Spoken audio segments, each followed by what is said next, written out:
बुढ़ापे में नहीं होगा, बुढ़ापे में प्रपंच ही होगा, पक्का विश्वास मान लीजिए। और जितने भी दिव्य महापुरुष हुए हैं, जिनके जीवन प्रकाशित हुए हैं भक्ति अध्यात्म की ऊंचाई में, वो बचपन से श्री भगवान में लगे। त्रिपुरदास जी के घर में राजमंत्री पिता थे, पर बहुत ही सुंदर भक्ति के संस्कार थे। एक बार आप पिता के साथ आगरा से किसी कार्य के लिए गिरिराज जी आए, तो यहां ठाकुर श्री श्रीनाथ जी का दर्शन किया। यही विराजमान थे अन्योर में, जहां जत्तीपुरा इधर ठाकुर जी यहीं प्रकट हुए हैं। श्रीनाथ जी अपने ब्रज के हैं, गिरिराज जी के। ऐसा सुंदर रूप श्रीनाथ जी का, ये नवीन किशोर अवस्था लुभायमान हो गए। बहुत हट किया, अब मैं नहीं जाऊंगा, इन्हीं के दर्शन करूंगा, इन्हीं के पास रहूंगा। पिता राजमंत्री थे, वहां किसी परिचित से कहा कि बालक है, हट करता है त्रिपुरदास, इसको हम छोड़ देते हैं 2-4-10 दिन यहां, देखो भगवान का विधान, यहां श्रीनाथ जी के दर्शन करेगा, फिर हम आदमी भेज देंगे, बुला लेंगे। अब वो दैवी योग से प्रेरित थे, पुत्र को यहां छोड़ दिया और वापस वो लौटे तो रास्ते में कुछ वैरी दल के राज सैनिक को दुष्टों ने घेर लिया और मार डाला, पिता को मार डाला। भक्तों के जीवन में प्रारंभ से ही विपत्तियों की बौछार हो जाती है, लेकिन आप ऐसा डरिएगा मत। क्या जिनके हृदय में भक्ति नहीं है उनके परिवार के लोग नहीं मरते क्या? जिनके हृदय में भक्ति नहीं वो क्या दुख नहीं भोगते क्या? ये अज्ञानी जन है, नहीं जानते। शरीर रचना के समय शुभ अशुभ कर्मों के अनुसार दुख सुख पहले से रच गया है। भक्ति तो हम आज कर रहे हैं, ये नई खेती है, ये भक्ति का फल नहीं, वो दुख सुख पुराने हमारे कर्मों का फल है। जब आपने सुना, सूचना आई कि तुम्हारे पिता को बैरी दल ने मार डाला है, तो श्रीनाथ जी की तरफ देखा और कहा, आप तो हमारे पिता भी हो, मित्र भी हो, जीवन धन हो। हृदय में बड़ा आनंद हुआ कि चलो नाम मात्र का पिता अंतर ध्यान हो गया, लेकिन मेरा जो अनंत जन्मों का पिता है उससे संबंध हो गया। अब तो मेरे श्रीनाथ जी के सिवा कोई नहीं है। एकदम निश्चिंत हो गए। रोज प्रभु के सामने भाव विभोर होकर रोया करते, नौ किशोर अवस्था, कि प्रभु अब आपके सिवा हमारा कोई नहीं है। एक दिन वल्लभाचार्य भगवान आचार्य चरण, जिनके दुलारे लाडले श्रीनाथ जी हैं, वो सेवा में आए तो देखा है बालक बहुत एक दृष्टि से देखता है, रोता है। लाओ इस बालक को सामने लाया। ये है भगवत कृपा। जब भगवत कृपा होती है तब गुरु मिलते हैं, और जब गुरु कृपा होती तब भगवान मिलते हैं। जब भगवान की कृपा होती तब गुरुदेव मिलते हैं, संत मिलते हैं। जब द्रवहि दीन दयाल राघो तो साधु संगति पाइए। और जब संत द्रवित होते हैं तब भगवान का साक्षात्कार होता है। बुलाया और परिचय पूछा, कौन है ये? तो कहा अमुक राजमंत्री का पुत्र है, इनके पिता यात्रा में मारे गए हैं। और ये बहुत आसक्त चित्त होकर श्रीनाथ जी को देखते, श्रीनाथ जी से रोते हैं। त्रिपुरदास जी ने साष्टांग दंडवत किया वल्लभाचार्य जी को और कहा, प्रभु मैं मात्र पितृहीन, न मेरे माता है न पिता है, मैं अनाथ बालक हूं। बस मेरे नाथ तो श्रीनाथ जी ही हैं, और आपके श्री चरणों का आश्रय दे दिया। प्रभु मुझ अनाथ दीनहीन को आप स्वीकार कर लीजिए। बहुत प्रसन्न हुए। इतना छोटी अवस्था में ऐसे शुद्ध शब्द, ऐसे भागवतिक चेष्टाएं। चलो आज अभी इसी क्षण मैं इसको दीक्षा देता हूं। आचार्य श्री वल्लभाचार्य जी विधि पूर्वक दीक्षा देकर ब्रह्म संबंध कराया। कुछ दिन तक पास रखा और कहा वापस जाओ घर। श्रीनाथ जी की सेवा की भावना रखो, निरंतर चिंतन करो, ध्यान में श्रीनाथ जी का स्मरण रखो, भक्ति में जीवन व्यतीत करो। हमारा सदैव कृपा प्रसाद तुम्हारे साथ है। गुरु आज्ञा तत्काल श्रीनाथ जी से उनके जो परिचय के थे ले गए। यवन राजा था, उनके राजमंत्री थे पिता। तो जब नौ किशोर अवस्था से थोड़ा बड़े हुए तो इनके पिता का पद इनको दिया, राजमंत्री बना लिया। अब ये राजमंत्री में जितना वैभव मिलता। तो इन्होंने एक बात सत्य समझी कि धन की सच्ची योग्यता क्या है, बोले संतों के मुख में चला जाए, संतों की सेवा में चला जाए, भगवंत सेवा में लग जाए, सो धन धन्य प्रथम गति जाकी। धन की सार्थकता है। ये भागवतिक सरकारी बैंक है, जैसे भारतीय सरकारी बैंक में जमा करो जब चाहो ले लो ब्याज सहित, ऐसे भागवतिक सरकारी बैंक है। गौ संत जन, ब्रह्म ऋषि जन, भगवान किसी विग्रह की अर्चा पूजा और किसी ऐसे असहाय की जो बीमार है, जो अपवित्र है, असमर्थ है, उसकी सहायता भगवत भाव से कर देना, उसमें जो धन खर्च होना, ये सब भागवतिक बैंक में जमा होता है, आपको मिलेगा, ब्याज सहित मिलेगा। हमारे प्रभु की बैंक में परसेंट बहुत ज्यादा मिलते हैं, 1 रुपया का लाख गुना ब्याज मिलेगा। देखे ये जो आप देखते हैं कि अमुक अमुक पद पर बैठ गया, अमुक राजा बन गया, अमुक अमुक बन गया, ये पूर्व जन्म का है, पूर्व जन्म का आप देखते हैं छा गया, ये पूर्व जन्म का सुकृत है। वैभव ऐश्वर्य चरण चूम रहे, वाह वाही हो रही, ये सब पूर्व का पुण्य है, 1 का लाख गुना। पर इस बैंक में विश्वास नहीं होता, किसी किसी को विश्वास होता है, और इस बैंक में जमा कर देने पर अगर आपने कह दिया तो तत्काल वो फल जो गुणा करके आपको प्लस मिलना था नहीं मिलेगा। ध्यान कर लेना। यदि माइक से हो गया कि अमुक जगह के अमुक भगत ने 5,000 रुपए दान किए, भगवान इनका मंगल करें, तालियां बज गई, हो गया, उड़ गया, आपके बैंक का ब्याज उड़ गया गया। जैसे सभा में खड़े होकर अपने पाप को स्वीकार कर ले तो उड़ गया, खत्म पाप। ऐसे सभा में यदि पुण्य स्वीकार कर ले तो खत्म। बुजुर्ग जन कहते थे कि दान ऐसा करे कि दाएं हाथ से दे, बायां हाथ न जाने, नेकी कर दरिया में डाल, कोई जान न पावे, तब लाख गुना हमारी भागवतिक बैंक से उसे मिलता है। ये तो हुआ अपना धन देने पर। और अगर ये बात हो जाए कि हे प्रभु आपकी वस्तु आपको समर्पित करते तो भगवान मिल जाएंगे, तो दियम वस्तु गोविंदम तुभ्यमेव समर्पये। ये निश्चय किया त्रिपुरदास जी ने कि राजमंत्री पद से जो भी धन आएगा मैं केवल सेवक की तरह प्रसाद से शरीर पोषण करूंगा, सारा धन संत सेवा और भगवंत सेवा में लगाऊंगा। उस श्रीनाथ जी के लिए नियम लिया, प्रतिज्ञा ली कि हर साल सर्दी में दगला बनवा कर भेजेंगे, रत्नों से हीरो से जटित बढ़िया पोशाक सर्दी की, सुनहरे गोटे सुंदर सुंदर रत्न जटित। अब चाहे करोड़ों के रत्न लग जाए श्रीनाथ जी के लिए, और राजमंत्री थे, दगला भेजते और रोज संत सेवा होती त्रिपुरदास जी के यहां। संत जन आते, प्रसाद पाते। धन की यही सार्थकता है।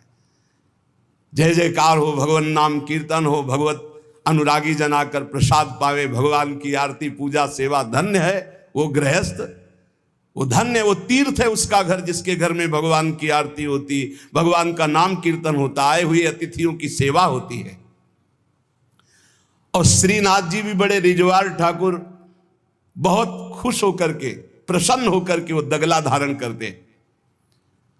श्री विठलनाथ जी श्री वल्लभाचार्य जी के पुत्र हैं। वो देखते कि और वस्त्र जब धारण कराते हैं तो ठाकुर जी धारण करते हैं, लेकिन जब त्रिपुरदास जी का दगला धारण कराते तो ठाकुर जी फूल जाते हैं, प्रसन्न हो जाते हैं। भक्त के द्वारा प्रेम से दी हुई वस्तु भगवान बहुत भाव से स्वीकार करते हैं। सब दिन होत ना एक समान, एक समय ऐसा भी आता है जो बहुत ही अंधेरे का होता है, एक समय प्रकाश का आता है। जैसे दिन रात ऐसे सुख और दुख। अब यवन बादशाह था, उसके पास द्वेषियों ने सूचना लगा दी कि ये राजमंत्री हैं, आपको पता नहीं है, ये आपके धन का बड़ा दुरुपयोग करते हैं, साधु महात्मा इनके यहाँ खाते रहते हैं और न जाने क्या क्या खूब लुटाते हैं, आपके यहाँ से वैभव चुराया जाता है। और वो राजा यवन, उसकी बुद्धि बदल गई, उसने तत्काल आदेश किया सर्वस्व अपहरण कर लिया जाए, त्रिपुरदास जी का सर्वस्व संपत्ति जब्त कर ली जाए। मतलब पात्र भी घर में नहीं रह गए, सब जब्त कर लिया गया। जहां रोज संत सेवा, ठाकुर सेवा श्रीनाथ जी के लिए बहुत महंगा पोशाक सर्दी की, सब एक पात्र भी नहीं रहने दिया, सब जब्त कर लिया। खाने पीने के लिए एक दाना भी नहीं रह गया, कुछ नहीं, सब जब्त कर लिया, केवल दिवाले दिवाले। अब आप विचार करो, जिसका ऐसा चल रहा हो उसका ऐसा, इसलिए होश में रहना चाहिए। सब दिन होत न एक समान, ये शब्द याद रखना चाहिए। सुख है तो फूलो मत, कल दुख आने वाला है। शरीर स्वस्थ है तो अभिमान मत करो, कल कोई रोग आ जाएगा। जीवित हो तो अभिमान मत करो, कल ही मृत्यु आ सकती है, आज भी आ सकती है। होश में, खूब धन संपत्ति है, कल ऐसा हो सकता है टुकड़े टुकड़े के लिए मोहताज हो सकते हो, पक्का पक्का। आज दुखों घेरे हैं तो आप निराश मत होइए, कल आप बहुत बड़े आदमी बन सकते हैं। उत्साह संपन्न रहिए। आज बहुत बड़े आदमी है, धन है, संपत्ति है, वैभव है, नौकर चाकर है, बहुत फूलिए मत। हो सकता है ऐसा समय आ जाए कि तुम्हें किसी के यहाँ नौकरी करनी पड़े अपने पेट भरने के लिए। समय बहुत विचित्र है, पलटने में देर नहीं लगती, पलटने में देर नहीं लगती। खाने पीने तक के लिए नहीं रहेगा, सब यवन राज ने जब्त करवा लिया। अब जैसे तैसे बहुत गरीबी से, कष्ट से जीवन यापन होने लगा। अब आए सर्दी की ऋतु। सर्दी की ऋतु में श्रीनाथ जी को दगला भेजते थे, खूब सुंदर सजा करके। यहां सजाने की क्या बात, खाने की भी कोई वस्तु नहीं रह गई थी। ठाकुर जी की सेवा की प्रतिज्ञा की थी कि जब तक जीवन है आपके लिए पोशाक भेजूंगा। अब सर्दी में कैसे पोशाक भेजे, खाने के लिए भी नहीं। बहुत जोर जोर से रोना आया कि हम हर कष्ट सह सकते थे, लेकिन आपकी सेवा, ये जो सर्दी की पोशाक भेजने की थी, अब कैसे होगी आपकी सेवा। और ये सेवा नहीं होगी तो मेरा जीना, क्योंकि मैंने नियम लिया था कि मैं अपने जीवन में जब तक जीऊंगा हर वर्ष आपको सर्दी के समय पोशाक भेजूंगा सर्दी की। आप ठाकुर जी से विनय करने लगे कि मैं सब कष्ट सह सकता हूं आपकी सेवा छोड़कर नहीं। इतने में देखा, दृष्टि गई तो एक ऊपर दावात रखी थी। आपको जैसे कोई डूबते हुए को तिनके का सहारा मिल जाए, और वो दावत पीतल जैसी दिखाई दे रही थी, तो लग रहा था कुछ सिक्के की तो बिकी जाएगी। दावत ली, बाजार में बेचने के लिए गए कि अगर ये बिक जाएगी तो थोड़ा भी कपड़ा मिल जाएगा तो नियम की तो पूर्ति हो जाएगी। भगवान अपने भक्तों को ऐसा कष्ट क्यों देते हैं, क्यों देते हैं। बड़े आराम से जय जयकार हो रही थी, संत सेवा हो रही थी, ठाकुर सेवा हो रही थी। श्री प्रियादास जी कहते हैं, भयो ईश ख्याल, इष्ट देव को ये पसंद है। डरना मत, डरना मत कि इष्ट देव को ये पसंद, क्या पसंद है, अनन्य चिंतन। धन का आश्रय भी नहीं होना चाहिए। सुनेरी मैंने निर्बल के बलराम, अपबल तपबल और बाहुबल, चौथो बल है दाम। और आपसे बता दें, कक्षा 1 के विद्यार्थी से पीएचडी के प्रश्न नहीं पूछे जाते। आप मत डरना, क्योंकि आप क्लास में हैं ही नहीं, आप इस क्लास में नहीं हैं। आप डरना मत, नहीं आपको लगे कि भगवान हमारी भी परीक्षा लेंगे तो आज जो चैन से हम एसी में रह रहे हैं कल फिर सब खत्म हो जाएगा। ऐसा नहीं, ये डिग्री वालों की होती है। अपने लोग वो पार्टी छुइया वाले पहले क्लास वाले हैं, खूब टॉफी मिलेगी और आराम से पढ़ने को। यहाँ परीक्षा नहीं होती है, यहाँ 2-4 क्लास तो ऐसे ही बढ़ा दिए जाते हैं। जब डिग्री आती है तब वहाँ परीक्षा होती है इस बात की कि अब तुम्हारी स्थिति क्या है। त्रिपुरदास जी के ऊपर जो भगवान की विशिष्ट कृपा हुई, ये भगवान श्री कृष्ण चंद्रजू ने युधिष्ठिर जी से कहा। एक बार युधिष्ठिर जी ने कहा कि प्रभु, ऐसा भी आपका नाम लेते हैं, धर्म से चलते हैं, कोई कदम भी कहीं अधर्म नहीं। तो भगवान श्री कृष्ण ने कहा, यस्याहम अनुग्रहणामि हरिस्से तद्धनम शनैः ततो धनम त्यजन्त्यस्य स्वजनाः दुख दुःखितां स यथा वितथोद योगो निर्विण्णः स्यात् धने हया मत परई कृत मैत्र से करिष्ये मद अनुग्रहम। अर्थ समझ लो भाई, डरना नहीं, डरना ले ली। इसलिए बीच में कह रहे कलयुगी भगत है, ये ले अपनी कंठी माला अनुग्रहामि। बहुत अनुग्रह, हमें नहीं चाहिए आपका अनुग्रह। भगवान ने युधिष्ठिर जी से कहा यस्याहम अनुग्रहणामि, जिसे मैं स्वीकार कर लेता हूं कि मेरा है, उस पर मैं कृपा करता हूं। हमने ये देखा, पहलवानों से भी मिले हैं, वो कुश्ती में अपने जन को वहीं पीटते हैं जहां से कमजोर होते हैं। जैसे यहां मारा, बोले अब 1000 बार यही मारेंगे, वो 1000 बार मारेंगे यही थपाड़ा, 1000 बार मार के फिर गिरा के टिहुना से मारेंगे यहां, और जब टिहुना सह गए तब कहेंगे हाँ ठीक है लड़ो, क्योंकि हमने पक्का कर दिया अब यहां तुम्हारे कोई मारे तो तुम फेल नहीं होगे। ऐसे कुछ जगत गुरु श्री कृष्ण हैं। हमारा ये पार्षद कमजोर कहां से हो सकता है? जहां कमजोर वहीं मारा जाता है। बड़ा सुविधा होगी तो सुविधा पर ही मार चलेगी, अब सुविधा के बिना भी भजन हो सकता है। उस समय तुम्हारी मांग क्या होगी, सुविधा या भगवान? त्रिपुरदास जी किस लिए रोए? कि आपकी सेवा का प्रण लिया था, उस सेवा की पूर्ति। भगवान कह रहे कि जिस पर मैं कृपा करता हूं पहले उसका धन बल अपहरण कर लेता हूं, ये धन बल अपहरण कर लेता हूं। जब वो निर्धन हो जाता है तो सगे संबंधियों का अपहरण कर लेता हूं, या तो सगे संबंधी छोड़ देंगे। देखा ना, पिता रास्ते में ही राधे श्याम, बहुत कृपा समझना कठिन है। सुनाया था एक बार भगवान शंकर की कृपा। माता पार्वती जी से कहा चलो मैं आपको अपने भक्त के दर्शन कराता हूं। बोले चलो प्रभु। तो बोले पहले अभक्त के दर्शन कर लो, तब भक्त के दर्शन आप सुख पाओगी। तो गए तो सुपारी कतर रहे थे बैठे, इसमें बढ़िया गद्दा लगा हुआ था, गिरदा लगा हुआ, 50 गाय 50 भैंसे दूध दुही जा रही थी। प्रातःकालीन का समय था। संत वेश में गए और कहा भगत जी 100 ग्राम दूध दे दो, शालिग्राम भगवान को स्नान कराना है। चल दिया सुबह से, और क्या क्या बोलना।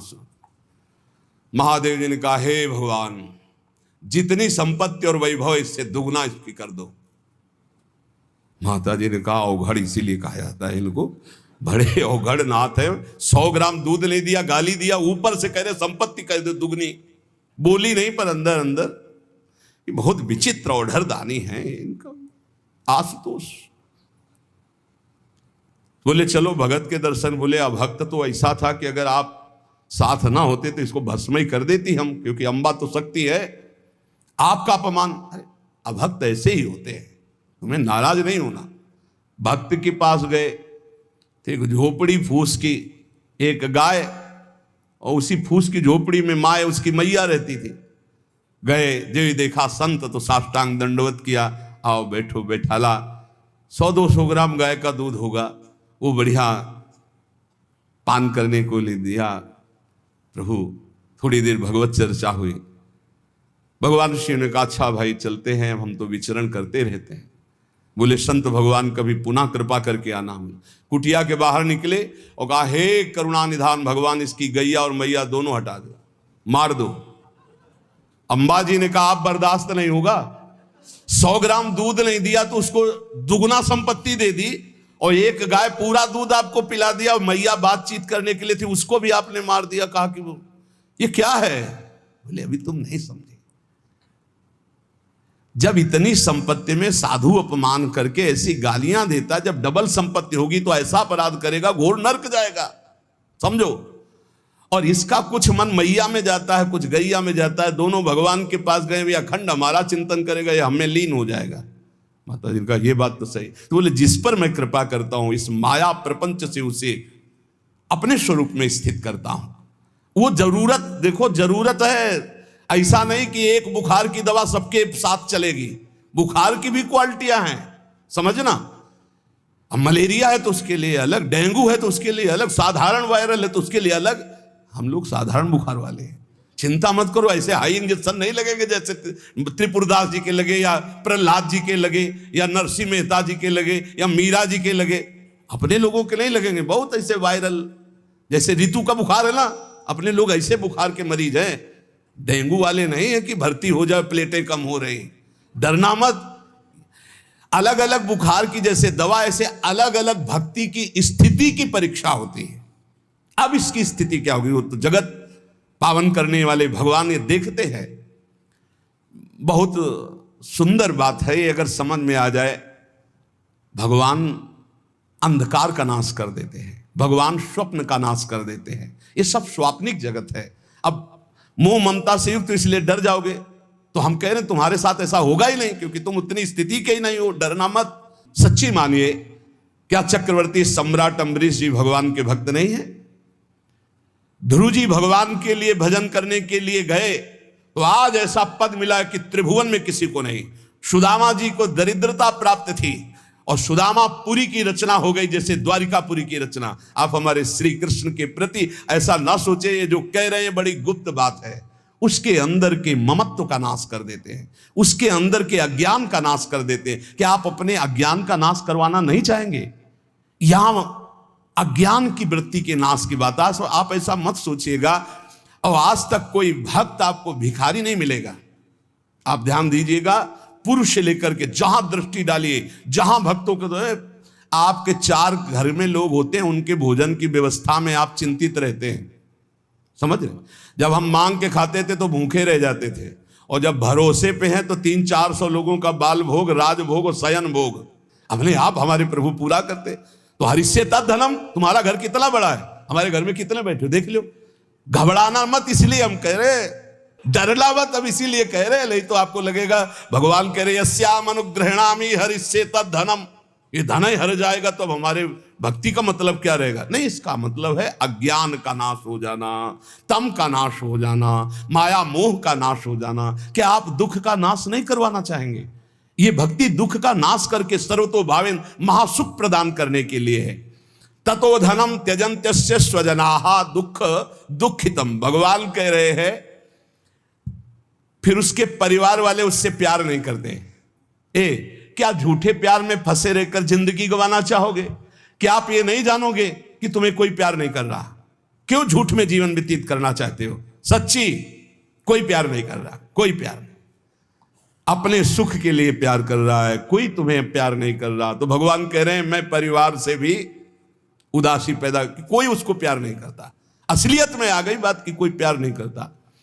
फिर कह रहे हैं कि जब वो व्याकुल चित्त हो जाता है, कोई उससे प्यार नहीं करता, ऐसा लगता है सब मुझे छोड़ दिए, तब मैं एक रास्ता देता हूं अपने भगवत प्रेमी महात्मा का।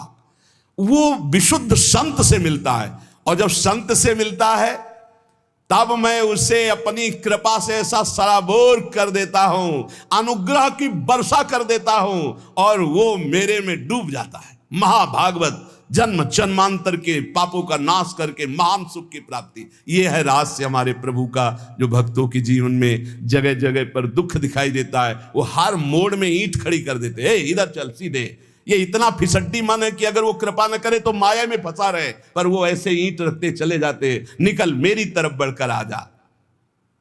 अब त्रिपुरदास जी बाजार गए तो बेची के बाजार यो रुपया एक पायो, ताको ल्यायो मोटो थान मात्र रंग लाल गाइए, भीजो अनुराग पुनि नैन जलधार भीजो, भीजो दीनताई धरि राख्यो और आइए, को प्रभु जन आए सहज दिखाई दई, भई मन दियो ले भंडारी पकड़ाइए, काहू दास दासी के ना काम को पे जाऊं लेके, बिनती हमारी जो गुसाई ना सुनाइए। त्रिपुरदास जी को दावत दिखाई दी, जो पीतल की सी दिखाई दे रही थी, उठाई बाजार ले गए तो उस समय उन्हें 100 पैसे मिले, 1 रुपया। 1 रुपया कपड़े की दुकान में गए, मोटी मार्किंग को। अब जहां इतना कीमती वस्त्र, सोने के गोटे, हीरे लगाकर सुंदर ऐसी पोशाक भेजते थे, वहां आज स्थिति की मार्किंग। कैसे ठाकुर जी को भेजे? लाल रंग से लगा, लाल रंग अनुराग का रंग, सफेद मार्किन लाके आंसू गिरते जा रहे हैं कि नाथ ये मोटा मार्किन आपके तो दास दासियों के लायक था, आपको कैसे, पर कुछ नहीं है। अनुराग में भीने हुए नेत्रों से अश्रुधार बह रही है, हृदय में भारी दीनता है, और ऐसी ही वस्तु प्रभु को बहुत पसंद आती है। हमसे अगर दी जाएगी 5 किलो सोने का छत्र, तो 4 लाख योजन का सोने का पहाड़ है उनकी इस मृत्यु लोक में। 5 किलो क्या होता है? साहस नहीं हुआ, रंगा लाल रंग में, प्रेम रंग में रंग कर रख लिया, पर साहस नहीं हुआ कि मैं जाकर के श्रीनाथ जी को दूं। कैसे दूं? अब उनके मन में एक बहुत पीड़ा है। और देखो, भगवान अपने भक्त की बात को अंतर से जानते हैं। त्रिपुरदास जी के हृदय में दैन्य, और दैन्य भगवान को बहुत प्रिय है। यही दरबार दीन को आदर रीति सदा चली आई। भगवान को मूल्यवान वस्तुएं प्यारी नहीं, भगवान को जो प्यारी वस्तु है वो दैन्य है, दीनता। जेहि दीन प्यारे वेद पुकारे, द्रवो सुश्री भगवाला। इतने में विधान बना, गोसाई जी के सेवक श्रीनाथ जी की सेवा के लिए जो भक्तजन थे उनके यहां विचरण किया करते थे, अचानक दृष्टि में पड़े त्रिपुरदास जी के। देखा ये तो श्रीनाथ जी के सेवक हैं जो गोसाई जी के पार्षद हैं, और ये तो सेवा सामग्री श्रीनाथ जी को पहुंचाते हैं।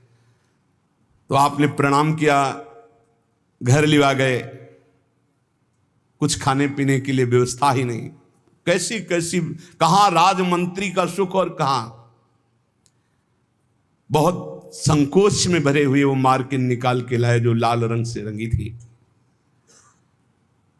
और कहा हाथ जोड़ करके कि हर वर्ष प्रतिज्ञा थी कि श्रीनाथ जी को पोशाक भेजेंगे, पर भगवत कृपा से वैसा विधान बन गया है। यद्यपि ये श्री गोसाई जी के किसी दास दासी के पहनने योग्य भी नहीं है, फिर ये श्रीनाथ जी के श्री अंग के लिए तो क्या होगी। पर आप क्या इस भेंट को वहां तक पहुंचा देंगे? भंडारी को दे देना, पर गोसाई जी को कुछ मत बताना, न मेरी स्थिति बताना कि खाने को भी नहीं, और ना ये बताना कि ये मार्किन भेजा, कुछ मत कहना, उनको दुख पहुंचेगा।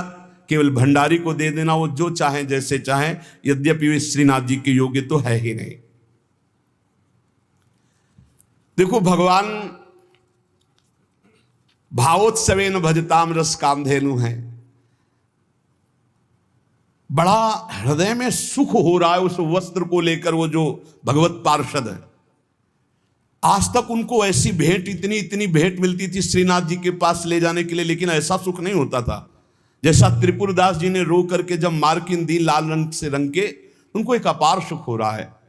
और दियो लय भंडारी कर राखे धरि पटवा पे, निपट स्नेही नाथ बोले अकुलाय के, भय हैं जड़ाए को बेगी ही उपाय करो, विविध ओढ़ाए अंग बसन सुहाय के।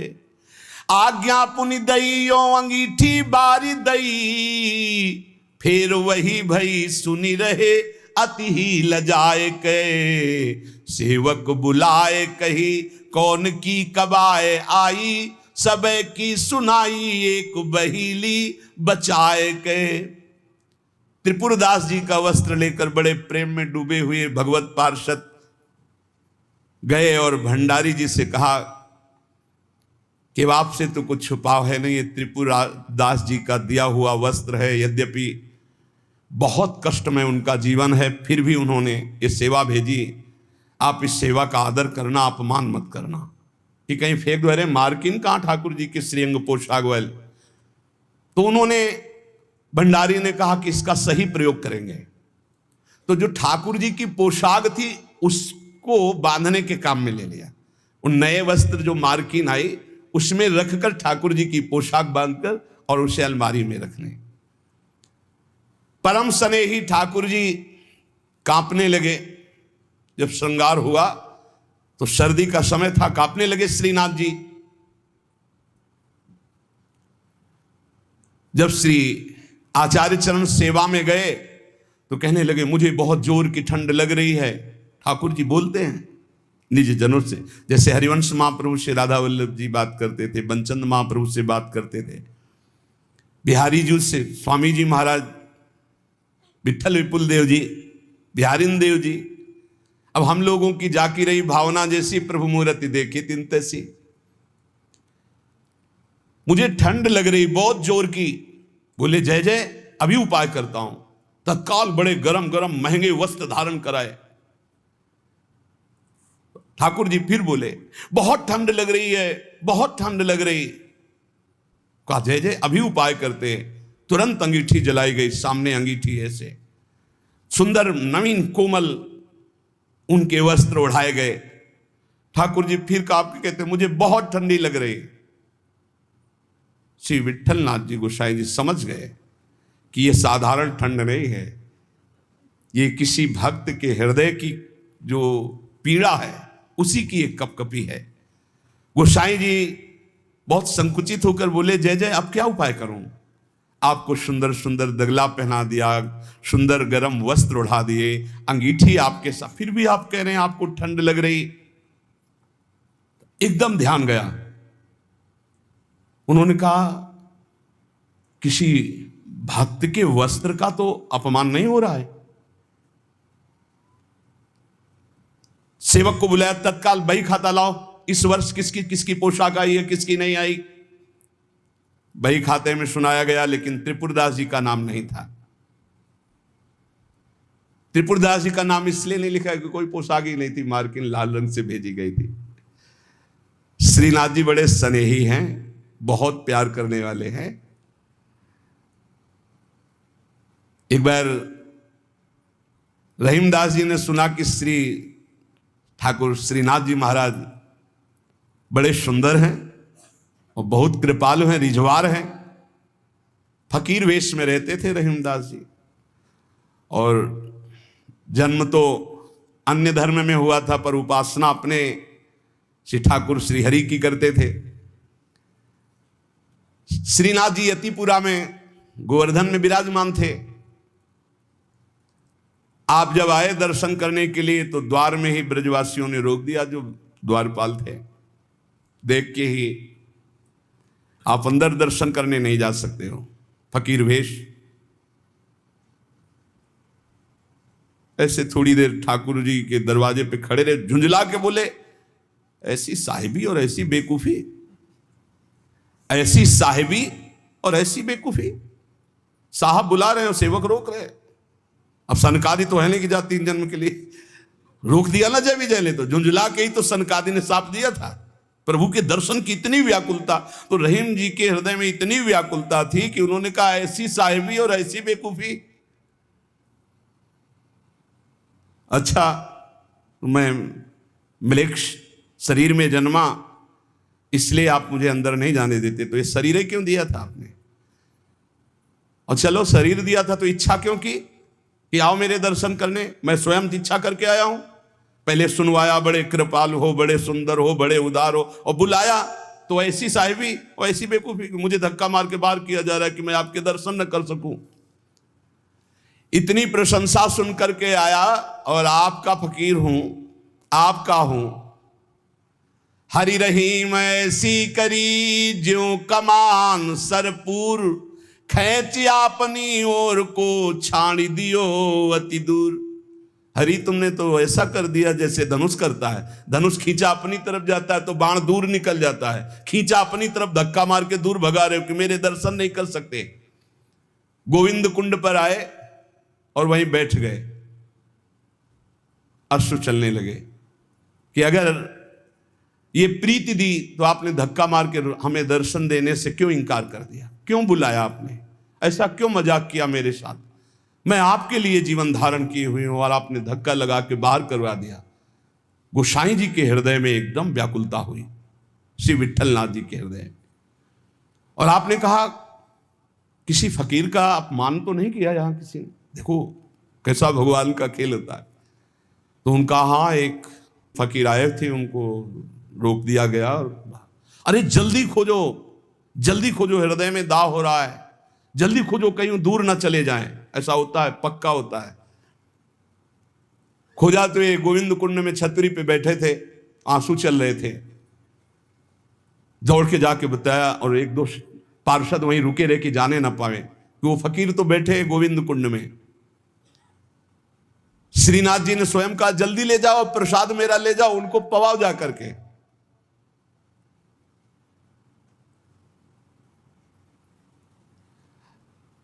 फिर श्रीनाथ जी ने कहा कि वो मान धारण किए हुए प्रसाद तो पाएंगे नहीं ऐसे जब तक हम नहीं जाएंगे। तो इधर तैयारी प्रसाद की जा रही, उधर अपने प्रसाद की थाल लेकर ठाकुर जी स्वयं गए और कहा बाबा प्रसाद पा। जी ही देखा, अब वो तो छवियावन मोहन लाल की, काछे काछन कलित मुरली कर पीत पिछोरी साल की। छवियावन मोहन लाल की, बंक तिलक केसर को कीने, दुति मानो विधु बाल की। बिसरत नाही सखी मोमनते, उचितवन नयन विशाल की। नीकी हसनी अधर सधरन की, छवि छीनी सुमन गुलाल की। जलसों डार दियो पुरैन पर, डोलनी मुक्ता माल की। आप मोल बिन मोलनी डोलनी, बोलनी मदन गोपाल की। ये स्वरूप निरखै सोई जाने, इन रहीम के हाल की। रहीमदास जी बेहाल हो गए। मंद मुस्कान तिरछी चितवन अलबेली चाल है, बाबा काहे को रो रहे हो? प्रसाद पाले।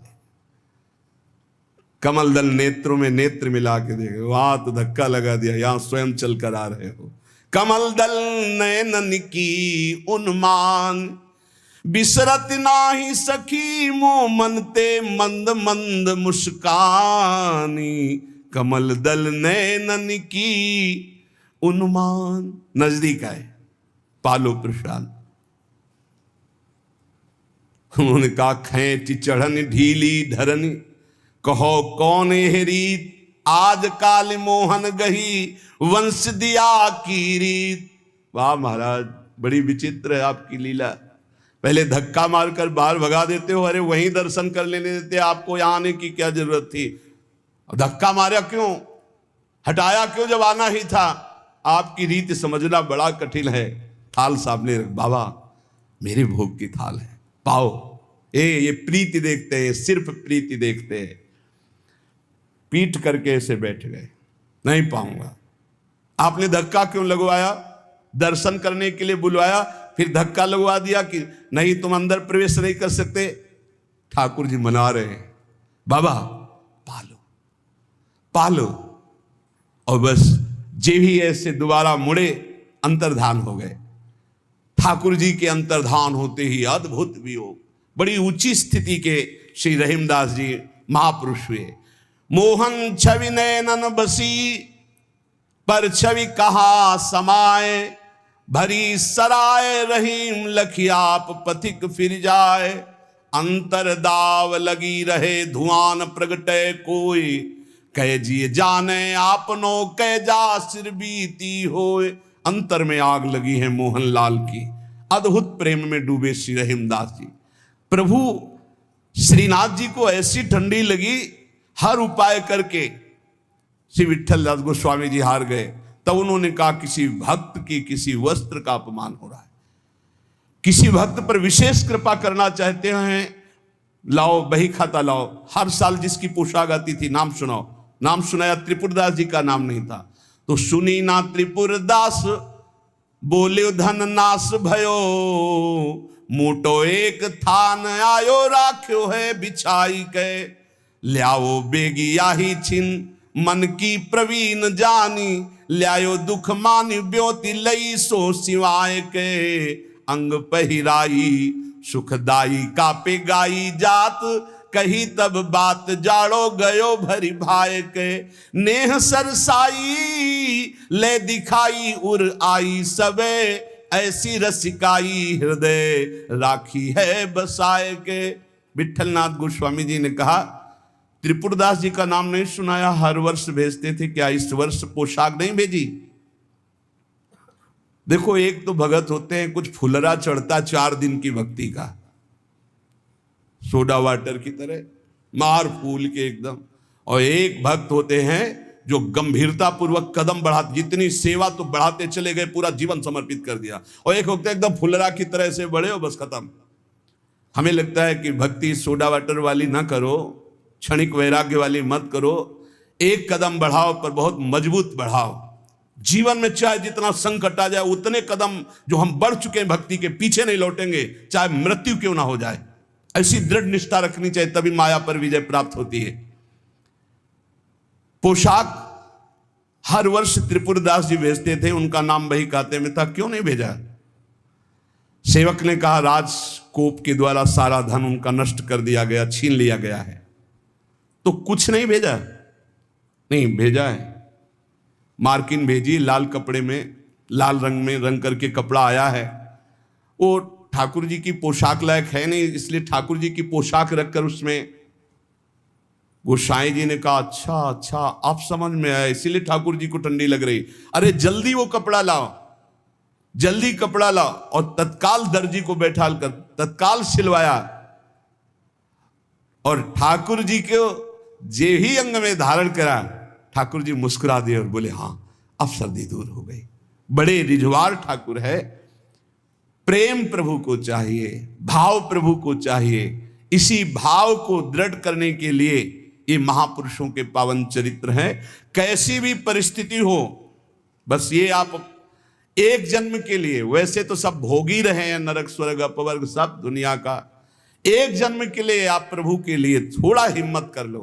कैसी भी परिस्थिति आवे, आपका नियम न टूटे, आपका भजन न टूटे, जो नियम बनाओ उसे चलने दो, प्राण चाहे निकल जाए, इस जन्म में भक्ति से पीछे नहीं हटना, तो निश्चित भगवत प्राप्ति हो जाएगी। ये जीवन हमारा भगवत प्राप्ति के लिए है। बहुत सावधान, सुख दुख के ये भाव समुद्र के थपेड़े हैं, कहीं सुख में भूल मत जाना, कहीं दुख में घबराकर भक्ति मत छोड़ देना, आगे आपको बहुत सुख मिलेगा। ये भक्ति दुख सुख देने वाली नहीं, भक्ति सुख दुख में समान स्थिति पैदा करती है। भक्ति भगवान को आकर्षित करती है। और सही मानो, आज तक खुद अपना अनुभव में बता रहा हूं, ये दुख, ये विपत्ति, ये रोग, ये नाना प्रकार का तिरस्कार, निंदा, यही ऊंचाई पर चढ़ाती है, यही सच्चाई पर चढ़ाती है, यही सच्चा शरणागत भक्त बनाती है। इसलिए जिसके जीवन में दुख है, विपत्ति है, नाना प्रकार की प्रतिकूलताएं हैं, डरना मत। तुमको उस ऊंचाई पर भगवान चढ़ा रहे हैं जहां तुम चढ़ ही नहीं सकते थे। सुख और सुविधा ये दुलार है। जैसे कोई बच्चा बहुत रोने लगे तो टाफी पकड़ा दे। सुख सुविधा अनुकूलता प्रणाम नमस्कार ये हमारे प्रभु का दुलार है। दुख प्रतिकूलता तिरस्कार अपमान विपत्ति ये कृपा है। और कृपा पात्र ही विश्व विजयी होता है। कृपा पात्र ही काम क्रोध लोभ मोह मद का नाश करता है। इसलिए सदैव अपने आराध्य देव की निष्ठा में रहे। त्रिपुरदास जी का एक नियम था, वो श्रीनाथ जी के चरणामृत का रोज पान करते थे। हमेशा चरणामृत अपने पास रखते थे। बिना जबान में चरणामृत गए वो अन्न जल नहीं रखते थे। वैसे ये नियम रखने की बात प्रायः सबको कही है। श्री जी का चरणामृत, गुरु जी का चरणामृत जरूर पास रखना। जिसके पास चरणामृत की सुविधा ना हो तो हम चरणामृत कुंड का नाम ले रहे हैं। मानसरोवर, राधा कुंड, श्याम कुंड, ये जो कुंड है इनमें हर संतों के चरणामृत है। ब्रज 84 कोस के बड़े बड़े सिद्ध संत जो चरणामृत नहीं देते वो भी इनमें स्नान करते। वो भी जब जाते हैं तो आचमन और चरण धोते।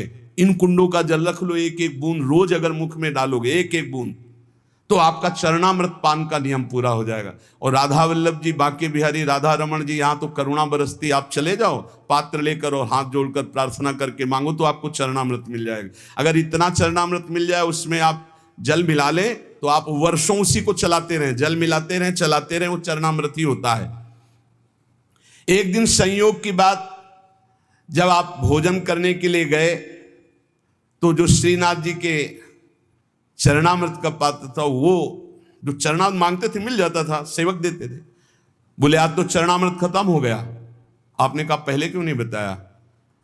अगर पहले बताए होते तो चरणामृत की व्यवस्था करते तो ठीक है, ठाकुर जी को भोग लगा दो, अब हम प्रसाद नहीं पाएंगे जब तक चरणामृत नहीं। ये पूज्य श्रीधर बाबा जी को हमने नियम देखा कि वयोवृद्ध थे, 3 बजे आसन पे बैठते प्रातःकालीन और 1 बजे तक जप करते। 1 बजे के बाद 2 साधक उनको उठा कर ले जाते परिक्रमा मार्ग में, वो साष्टांग दंडवत लोटपोट होते, फिर आते अपने ठाकुर जी की 4 परिक्रमा करते। इसके बाद हाथ जोड़कर मंदिर में चरणामृत लेते। और जब चरणामृत जिस दिन, एक तो प्राय रहता है ऐसा कभी हो गया कि कोई दूसरा भगत जो उनके नियम निष्ठा को नहीं जानता वो सब बट गया, तो बोले बाबा चरणामृत तो बट गया, 1 बूंद पानी नहीं पिएंगे। अब फिर 1 बजे वही प्रक्रिया करके चरणामृत मिलेगा तब पानी पिएंगे, तब भोजन कर। ऐसी भक्तों में निष्ठा। तो उन्होंने कहा मैं दरबार जा रहा हूं, तुम लोग श्री ठाकुर जी को भोग लगाकर प्रसाद पा लेना, अब मेरी प्रतीक्षा मत करना, क्योंकि जब तक चरणामृत नहीं तो मैं ठाकुर जी का प्रसाद भी नहीं पाऊंगा। मन में निश्चय किया कि यदि चरणामृत श्रीनाथ जी का नहीं मिला तो चाहे प्राण निकल जाए कभी कुछ जबान पे नहीं रखूंगा। चरणामृत के बिना मेरा जीवन किस काम का। रसोईया अपने कार्य में लग गया। इतने में स्वयं श्रीनाथ जी 10 वर्ष के बालक का रूप रहकर पात्र में चरणामृत अपना जतिपुरा से लेंगे, वहां पहुंचे और कहा सुनो ये 3 पात्र रखे हैं, त्रिपुरदास जी को बता देना, इसमें श्रीनाथ जी का चरणामृत, इसमें महाप्रभु वल्लभाचार्य जी का चरणामृत, और ये तीसरे पात्र में श्रीनाथ जी का उच्छिष्टामृत, उनको बुला लो और पवाओ। और ये तीनों थैलियां भेजी गए। बालक ऐसा कह के चला गया।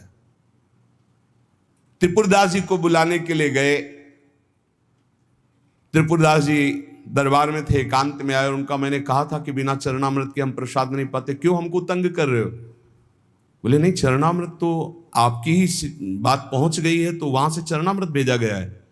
बोले कौन बालक चरणामृत लाया? बोले जय जय ने भेजा होगा। तो कितनी अवस्था था? 10-12 वर्ष की अवस्था। तो कहा अरे बालक नहीं था, साक्षात श्रीनाथ जी थे, साक्षात श्रीनाथ जी थे। जे ही अलौकिक चरणामृत का स्वाद, स्वयं श्रीनाथ जी ने अपना चरणामृत उतार, वल्लभाचार्य जी का चरणामृत और अपना उच्छिष्टामृत। जो साधक, जो भक्त निष्ठावान होते हैं तो ठाकुर जी उनकी निष्ठा की पूर्ति करते हैं। इसलिए अपने जीवन को भक्ति की निष्ठा में बांधिए। जो नियम लो आजीवन प्राणपण उसका निर्वाह करो।